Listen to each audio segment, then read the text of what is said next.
Celeb Savant, Barrett Edelstein. We are at Solid Gold Podcast in Johannesburg, South Africa. And joining me today, we have Emmanuel Castis. Hi, Barrett. How are you doing? Good, and you? Good, and you? So I'm going to dive straight into the questions. What age, whether it was a child or a teenager, did you feel cool? You want to be in this world of creativity, television, stage, and how, I know it's a number of years, how did that journey progress? So the actual conscious sort of thinking to get into the creative world was only really in high school, at the end of high school. Okay. But I was being creative all the time. When I was a little kid, I've got a little picture. I've still got it somewhere, of me playing Michael Row the Boat Ashore. Yes. On a little plastic I love that guitar. Song. Yes, I remember that song. With my Bee Gees hairstyle. Yeah. So I always kind of had that in me. Then I did like plays because I went to a Greek school. So I went to English school and then I went to Greek school afterwards. And so we did plays in Greek. And so I started there. But then only really in high school when my dreams of being a doctor or a vet were smashed because of my lack of academic prowess.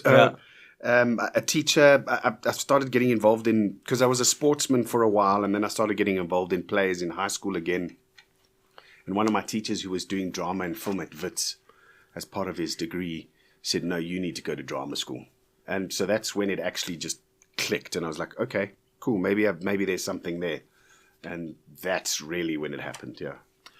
Okay. What were the next steps? So the next step was drama school. Yes. I got accepted into Wits drama school. It's a 4-year postgrad degree. And then what actors normally do all over the world, you go and work for a restaurant. Yes. Became the floor manager for a very well-known Greek restaurant in Sandton Square called Papas on Yes. the Square. Yes. And got my first job touring with like promotions company for Billy Bowman's biscuits. Yes. And like that's where I learned some cool lessons. There's no one more honest than an audience made up of children. If you're not believable, they'll tell you straight away. Okay. Which was very cool. And then first professional production as in theater was Rocky Horror in 98. And then 99, I got cast in Isidingo, and then it moved from there. Just been multiple years. So, bringing up Isidingo, I'm actually interestingly, how many years were you on Isidingo for? 6 years. Yeah. 6 years. Yeah. So I found it, at the time, you portrayed a gay character. Yes. Yeah. And at the time, there wasn't very much LGBT representation on television. Not at all. It was the first openly gay character on TV. Yeah. Because I came out to myself at the end of 98, and then to my family like a while after that. But I accepted who I was at the end of 98. And actually, for me, I remember putting on Isidingo because it was that only representation. Because pre to that, and I was discussing this the other day, pre to that, if there was a gay character on TV or in anything, it was always on the periphery, a caricature of like sort of a screaming queen hairdresser. 100%. So when I saw a representation on television, I thought to myself, okay, well, that's who I need to be because that's what's shown, but that's not who I am. So there was this whole disconnect in my brain. And then I accepted who I was, like I said, in 98. And then I started seeing Isidingo. So shout out to the producers and shout out to you for portraying. But was there any resistance from yourself? And no, it was, back in those days, playing gay was like, oh, your career's going to be ruined and, all that kind of stuff. When they approached you about their character, was there any resistance or was like, oh, let's just do this? No, I jumped head first because I had actually, in my university days when I was bartending for extra money, I worked at a very notorious gay club in a bar. Well, I started at a club called Embassy, and then it became I can't remember what it became, and then I moved to a bar called Pandora's Box. Yeah. So I was surrounded by the gay community every weekend for the last sort of 2 years of my drama school career. And obviously in drama school, there's a lot of openly gay like friends. So for me, it was like I dived in straight. I didn't even think about it. They were like, "Would you like to? We want to make the character gay." And I was like, "Cool." The one thing I did say to them from the start, and that was my decision. I was like, "I'm not making him the stereotypical like queen like sort of character. This is just a normal guy." Yeah. Well, not that queens are not normal. Yeah. This is just a guy who has a different sexual preference, and that's just what it is. And actually, what happened was, because of that choice, people actually started forgetting about the fact that he was gay and just fell in love with the character, the way he was written, and all of that kind of stuff, and completely forgot about that. So So I mean, there might have been a little bit of kickback. Sort of, my mom was like, "Oh, what's the Greek community going to think now?" And I was like, there are plenty of gay people in the Greek community. So basically, I dived straight in.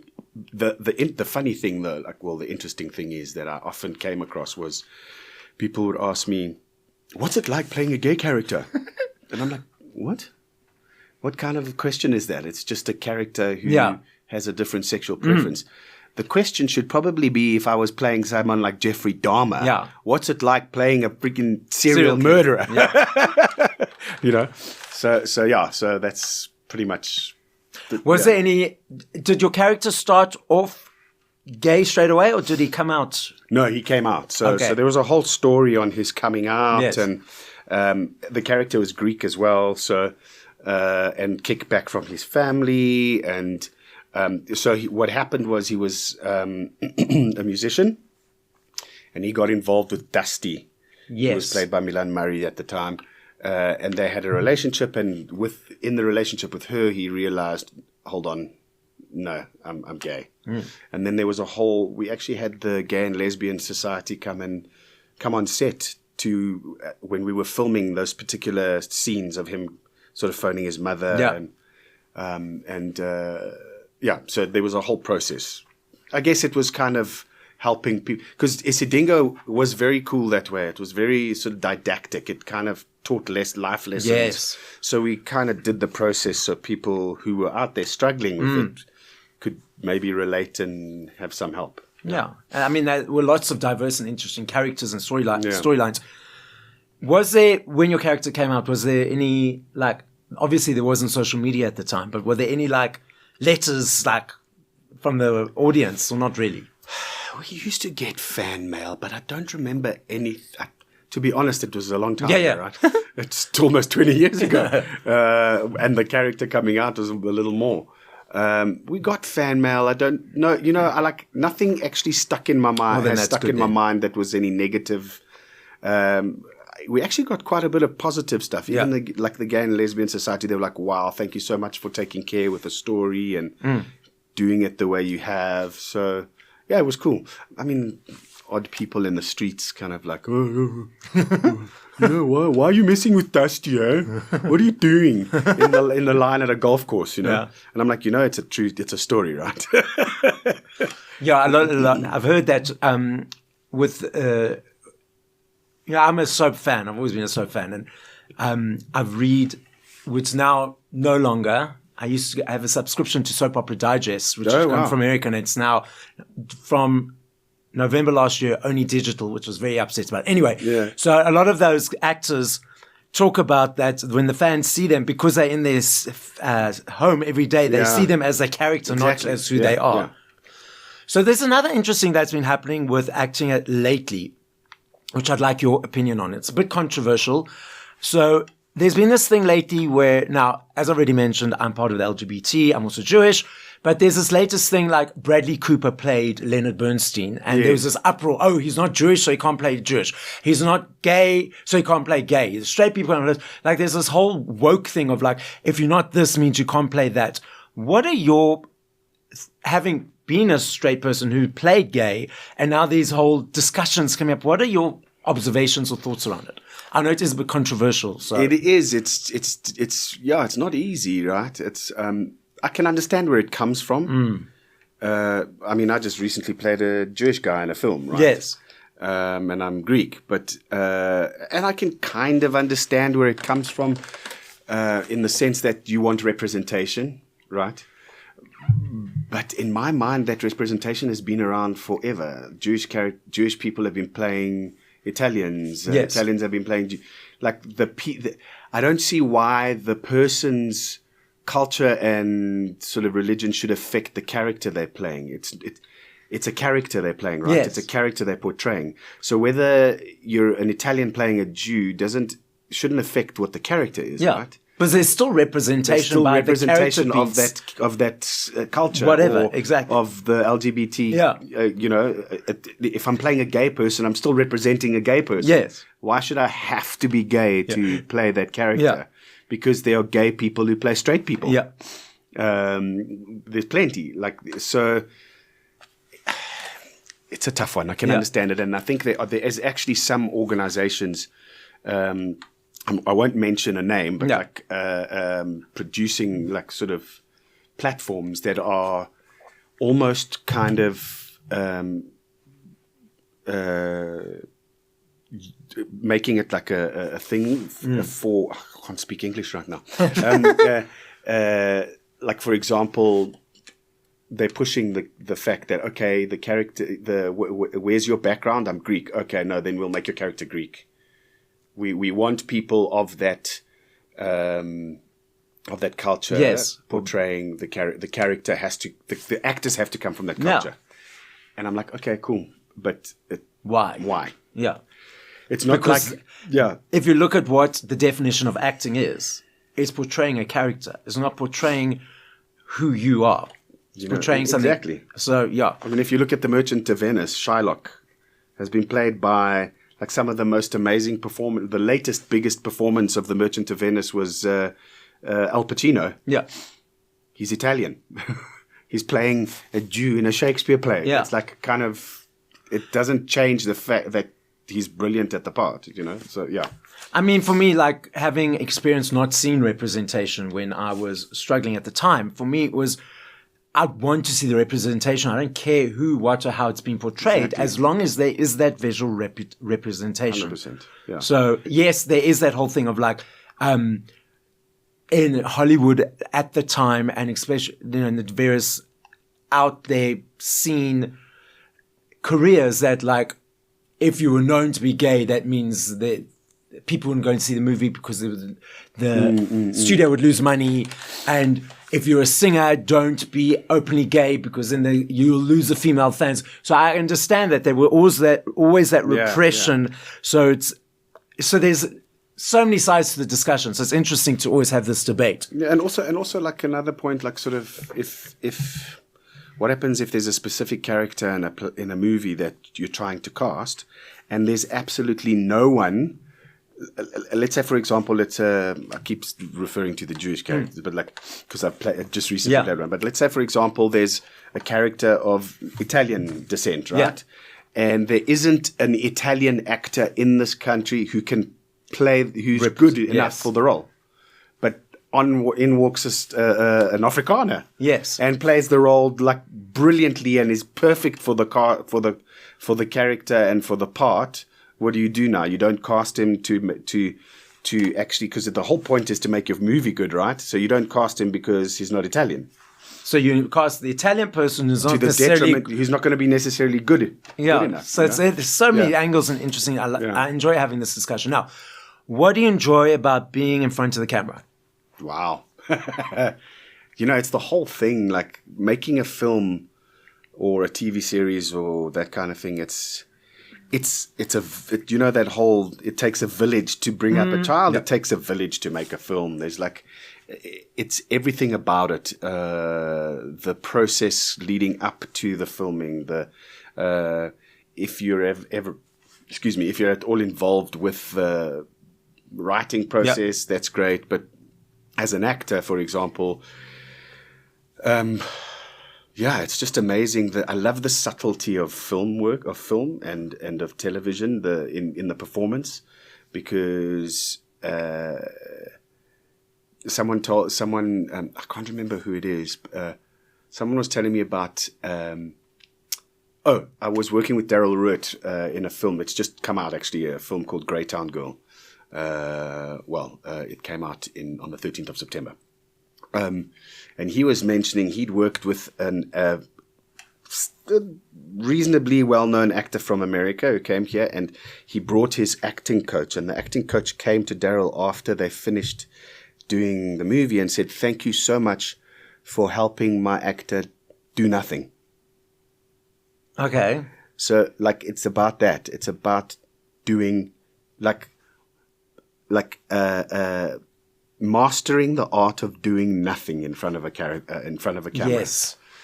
Because I hear what you're saying, because a lot of people, when a camera comes in, they're like, oh, they now need to act. Exactly. And that's why reality shows are not reality, because the minute you bring a camera into the equation, automatically a person's character switches because they know they're being observed in a different way than everyday life. Changes your behavior. Yeah. Exactly. What's it? Schrodinger's cat. What is it? Is that the one? The cat in the box. What? How does it work? Yes, Schrodinger's cat. Yeah. So, having done, like, for example, Isidingo for 6 years and being in a movie, what's the difference for you as your experience of being in a long-running series, like a character for a long period of time, compared to doing a movie? Yeah, so that's a great. Nobody's ever asked that question, funnily enough, and I've had such a long career. Well, look, the process of being in a TV series and a long stand, like 6 years on Isidingo. I've done also when I did Broken Vows, that was a year. That's 250 episodes of a telenovela. Scandal was a few years. It's you get to know the character quite well. You get to, and every day you can work on the subtleties of the character and bring something new every day. Because, like, as human beings, we don't know ourselves 100%, right? We learn something new about ourselves every day for as long as we live. Well, just a pause. If the human is in touch with learning, yes, instead 100%. of projection, yes, got that. Yeah. Yes. So and then from like a sort of work aspect, it's a job.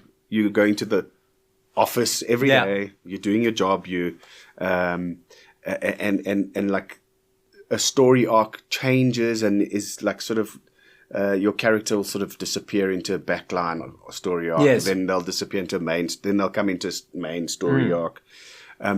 So that's like. So it's a long time. The great thing about it is it's a consistent salary. Yeah. And then from like feature film, I've been loving making film. I've made 1, 2, I think 3. Hold on. 4 films in the last 2.5 years. Okay. And it's lovely because you as an actor, you get this short story arc.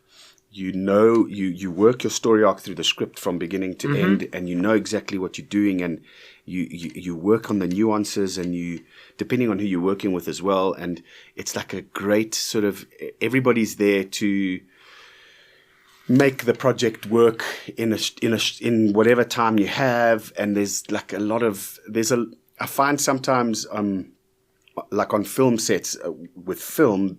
Not sometimes. I find on film there's always like an energy. Yeah. Whereas with long form, like because it's like a job, you get times when you're on set and it's like kind of energy's low, everything's like. But so that I love. There's like the excitement of feature filmmaking, and I mean it's nice to go in, do something, and then play another character, come to the next character, because that's what I'm loving at the moment is playing all these diverse characters and getting to play. Yeah. Well, it is playing. And so when your character is having perceived negative experiences, like hectic stuff, like stuff you've never experienced, like being in a tsunami, that's like very extreme, or like sort of emotional or abusive kind of stuff, whether it's your character receiving it or portraying it, how do you, as Emmanuel, wash that energy off you at the end of the day? Yeah, because it can be exhausting, right? Because how does your brain and body know, okay, that was playing, as you said, and not really what's happening. Really, it's only an illusion in any case, but not really what's happening in my specific Yeah. So I've never really had like a sort of a ritual that I do or anything like that to sort of get rid of I've always kind of in my head been able to separate it when I'm outside of the studio or off the set. Yeah. Boom, I'm back to Emmanuel. Okay. And I guess because I've got other distractions outside of the acting industry, I'm a bit of an entrepreneur. Okay, yeah. So like I'm always on the phone and Busy. la. Okay, And so then the family, you know, I go home to my daughter and my wife. It kind of distracts me from that. Yes. But there are times when if you've played like sort of seriously emotional scenes and whatever, that you kind of need time to decompress, you know. So sometimes depending on where you are, if like I'm in Cape Town, you can kind of use the time when you're in the vehicle being driven home to decompress a little and just, you know, shoot the breeze with your fellow actors. And otherwise, you know, in Joburg, if you're driving home from set, you can use it in traffic. But then, sometimes you need to just go and chill in a corner and decompress. Yes. And then, So without mentioning any names or any sets, has there ever been situations, because there are dramatic people in every industry and there are divas in every industry. So has there ever been situations where fellow persons were throwing toys, being diva-ish, whatever, without mentioning names, whatever, or sets, and when you're confronted or have that type of situation in your space, how do you deal with that kind of stuff? Do you just move away? Do you try help them deal with their diva, or what happened? It depends, right? Yes. It depends on the situation. Some people might be having a diva moment because it's justified. Yeah. But then if it's like an unjustified thing and it's someone just being a diva and being a jerk, I tend to just sort of separate myself from it and just walk away because, you know, this industry's, although it's a lot happening, it's small, you know, reputation's quite a thing. And for me, reputation's very important. And so also there's no point in getting involved because you're just adding, you know, fire to it all. And it's like, better just take the high road, keep your nose clean and carry on. Depending also, I mean, if it's directed at me, and it's like, then yes, I get involved and I engage and I try and, you've got to be as diplomatic and take the high road as much as possible in this industry because of the fact there's so much ego involved. Yes. And I suppose if there are people who consistently act in a specific way, in inverted commas, difficult, start having that reputation of being difficult, and then they not really, this person's difficult, I don't want to hire them type thing. Yeah, absolutely. But there's also the gossip grapevine, the gossip grapevine, it's, and specifically in the entertainment. But I mean, it's anyway. Like I remember, for my matric year, I missed my first day of school because my grand passed away and I was at the funeral. I got back to school the next day and my maths teacher said to me, I heard you in a coma in the hospital. That's what was going around. Okay. But this is King David, a Jewish school, so you must know. So I was in a coma in the hospital. I was like, no, actually I was at my grand's funeral. Anyway, so let's move on. What do you enjoy about performing live in musical theatre or on stage? You know, every actor should do theatre every now and again if you're just a film actor, because it's just the energy of live performance, what you need to do, the skill of live performance, having audience right there reacting immediately to the performance.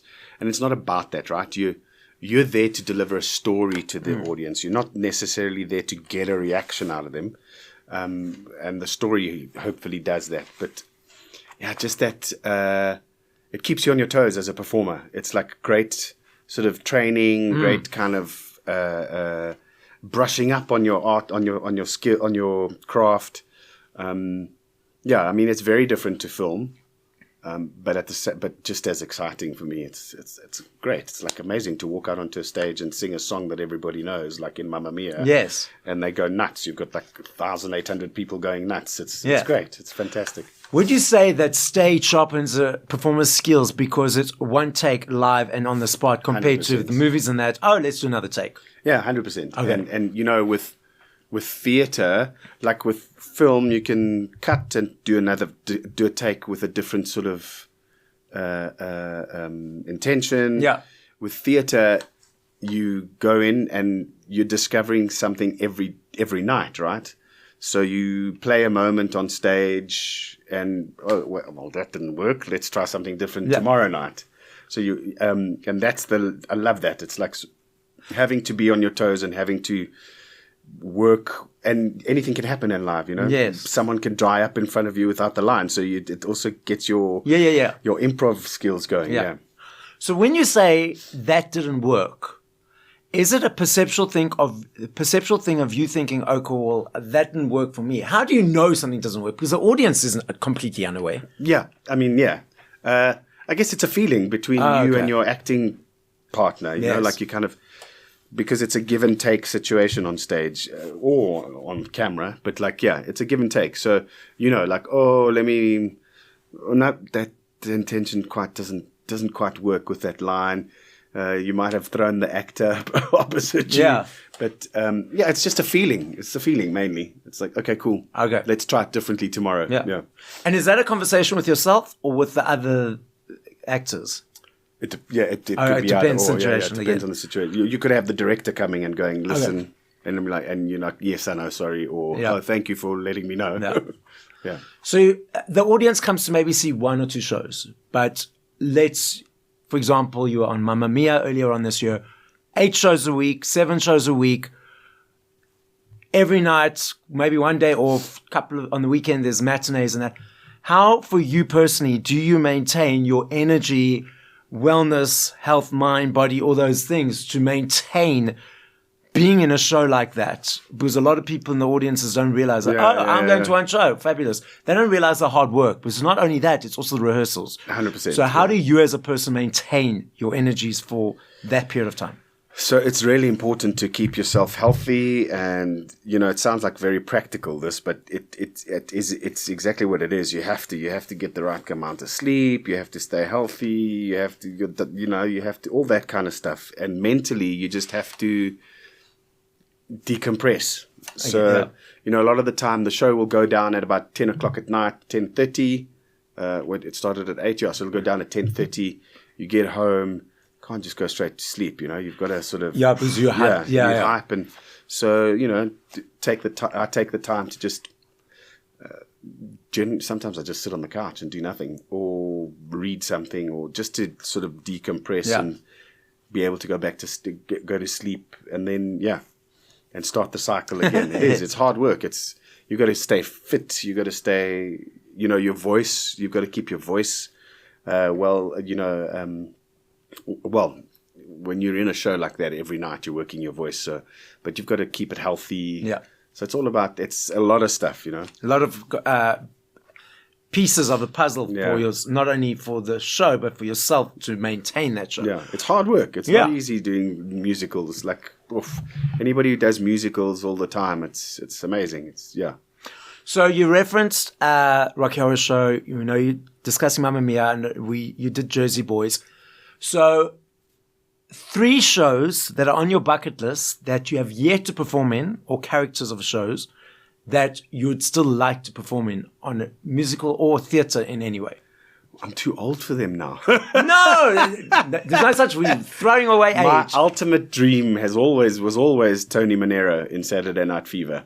That was like my and I actually almost had a chance, but then the producers of the show and directors didn't think I would be able to cut it. They were like, no, he's not going to be able to do 8 shows a week. Da, da, da, da, da. The biggest irony of it all is they came to do a promo on Strictly Come Dancing when I was doing Strictly Come Dancing. They came to do it on the final night, and I won that season. So, Oh, I didn't know that. Okay, yes. so I heard from some of the cast, they were backstage looking at each other going, oh, you see. Anyway, that's my ultimate. Wow. So there is, this is quite cool because I went and saw the woman who there's the people who cast Jersey Boys. Yes. I went to their offices and they were talking about A Bronx Tale. Mm-hmm. There's the musical now, and that I'd love to play the father in that. That would be because I've got this obsession with sort of the Italian gangster stories, and I'd love to work with Scorsese one day if he's still alive when I get there. So that one, and to be honest, there's nothing. Oh, hold on, Frankenfurter in Rocky Horror. That is the ultimite. Who did you play Rocky Horror? I played Rocky. Oh, yeah. Okay. So I played Rocky in 1999 with Gina Schmuckler, funnily enough. That was like sort of my first big musical. And then we did a full circle 23 years later to do Mamma Mia. Rocky in the little short shorts. Yes. I had a nice ripped body and everything then. Frankenfurter. Okay. So, what's coming up in the near future? What are there any projects you can tell us that about? I know in the industry it's all very secretive and hush hush. Yeah. So, any things that you can, or overviews of what's coming up? So, well, I mean, I'm doing a pilot. I'm filming a pilot, which really. That's still so. That's just it's a great little story. But I have I'm about to start shooting actually would have been shooting already. Yeah, a 7-part TV series on Netflix. Oh wow! Which is in the crime comedy sort of era. I'm working with. A lot of the cast, a lot of actors I've worked with in the past, like sort of this cast is stellar. It's like the top actors in the country. It's based around, I'm not, obviously I can't say anything, but it's based around sort of the social influencer world and the underworld. Yes. And I get to work with Ari Kruger again. Who I think I've got a bit of a bromance with him. No. who was the creator and director of the Shakedown, and I get to work with Julia Anastasopoulos as well. But yeah, it's great. It's going to be it's beautifully written. It's written by an actress writer who's been developing it for about 2 years and. Beautiful stuff. It's a great series. Yeah, it's going to be up there with one of the like really good ones that Netflix. So just a couple more questions. So why do you think there's this fascination or attraction these days of these short, limited one-season series like the one you're sort of referencing, The Perfect Couple, Big Little Lies? Like why are people so drawn to those these days in your mind? So I actually, funnily enough, I had that discussion with Ari recently, Ari Kruger. We were talking about where TV's going, specifically with the younger generation, right?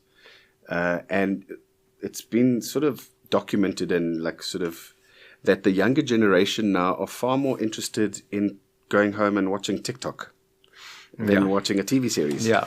And so I think as a result with social media and YouTube and like, which is social media, I guess. Yeah. But like, people's attention spans have kind of shortened.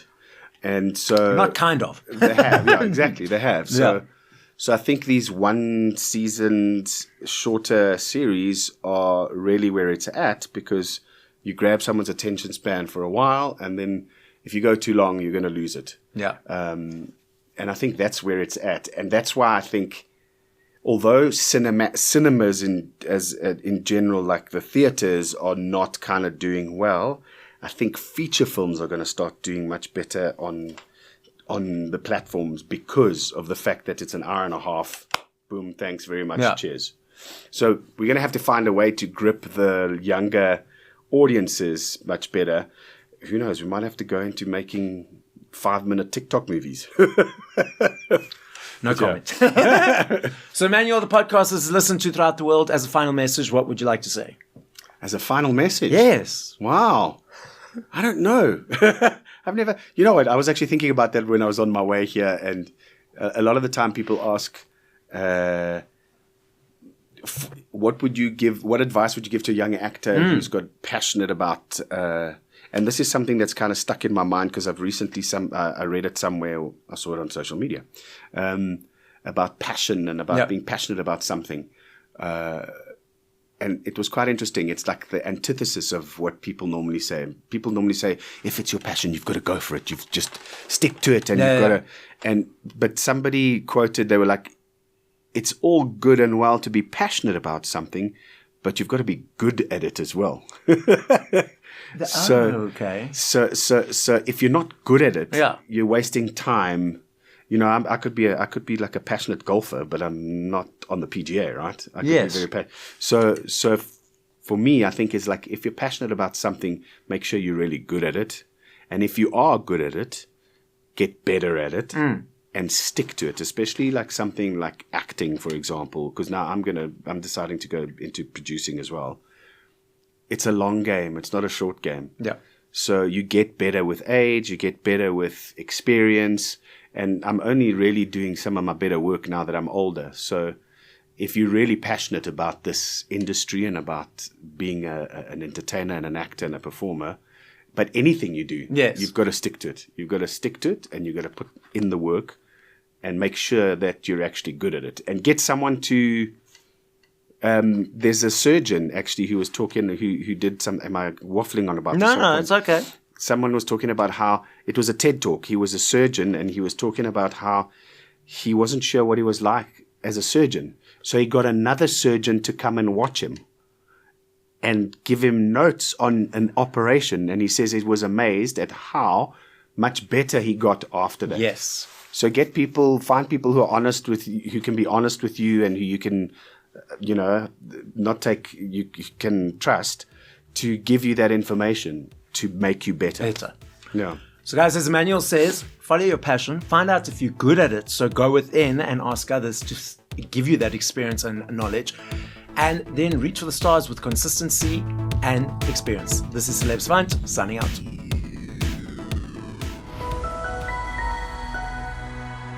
Another production from Solid Gold Podcasts.